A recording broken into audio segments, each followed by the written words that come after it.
హైదరాబాద్ చంగిచెర్లలో హోలీ పండుగ జరుపుకుంటున్న మహిళలపై ముస్లిం మూకాల దాడికి నిరసనగా హిందూ సంఘాలు ఆందోళనకు దిగాయి. బజరంగ్ దళ్ పిలుపు మేరకు దాడి జరిగిన సంఘటన స్థలిలో బాధితులకు మద్దతుగా సంఘాల నేతలు నిరసన తెలిపారు. ఆందోళన కార్యక్రమంలో యువకులు, హిందూ సంఘాల నాయకులు, కార్యకర్తలు పెద్ద ఎత్తున పాల్గొన్నారు. దాడికి పాల్పడిన వారిపై చర్యలు తీసుకుంటామని, 24 గంటలలోపు అరెస్టు చేస్తామని పోలీసులు హామీ ఇవ్వడంతో ఆందోళన విరమించారు.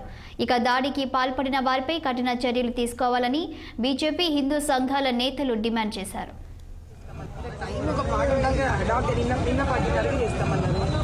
అవలే ఈరోజు పొద్దున అన్నారు, అవ్వలే ఇది మధ్యాహ్నం అయిపోతుంది, అయిపోలేదు, రాత్రి అంటున్నారు. ఏదో రాసియాలి కదా, మనం ఇస్తాం. మనం అందరము రిపోర్ట్ చూపించండి, మేము వెళ్ళిపోతాం సార్.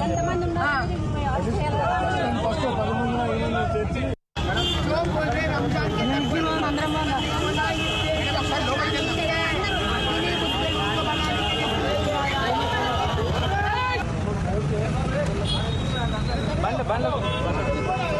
టైం ఒక పాట ఉండగా అడాప్ట్